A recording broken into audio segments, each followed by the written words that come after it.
Hey guys, আমি Neha. Welcome back to my brand new blog. তো আজকে একটা জায়গায় নিমন্ত্রণ আছে। তো সকাল সকাল উঠে সব রান্নাবান্না সব কিছু হয়ে গেছে, কারণ আরেকজন যাবে অফিসে। তো তার টিফিন সব কিছু গুছিয়ে এসে খেয়ে দিয়ে রেডি, তাকে আমি নিতে এসেছি টাটা টাটা করতে।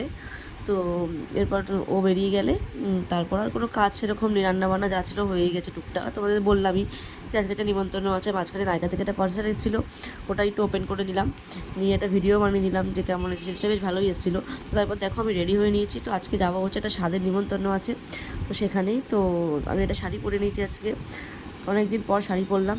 তো কেমন লাগছে তোমরা জানিও। তো এরপর যাবো হচ্ছে আমি, মা আর কাকি, ছোটো কাকি শাশুড়ি আমার। তো তারপর আমরা বেরিয়ে পড়েছি টোটো করে। বেশি না, আমাদের বাড়ির পাশেই, যে 10 মিনিট লাগে যেতে। তো একটা কাকুর ছেলের বউয়ের ছাদ ছিল। তো এরপর আমরা টোটোর মধ্যে যুদ্ধ করতে করতে গেছি, আর বাইরে এত গরম, খুব কষ্ট হচ্ছিলো। তারপর গিয়ে কিছুক্ষণ বসেই আমরা তারপরে খেতে চলে গেছি।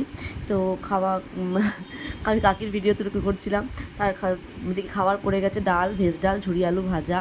তারপর ছিল পটল চিংড়ি। তো আমি যেহেতু চিংড়ি খাই না বলে ওটা আমি নিইনি। তারপর ছিল দই কাতলা, ছিল পাবদা মাছ, আর তারপর শেষ পাতে চাটনি, পাঁপড়, মিষ্টি আর আইসক্রিম। গরমে আইসক্রিম এত ভালো লাগছিলো খেতে, কিছু বলার নেই। তারপর খেয়ে দিয়ে উঠে আমরা একটু বসে হাওয়া খেয়ে একটু রেস্ট করে নিচ্ছিলাম। তারপর সোজা বাড়ি চলে এসে, বাইরে এত রোদ ছিল আর খুব কষ্ট হচ্ছিলো বলে আর কোনো ভিডিও ক্লিপ নেওয়া হয়নি। তো বাড়ি চলে এসে দেখা হচ্ছে নেক্সট কোনো ভিডিওতে। Thank you for watching, tata.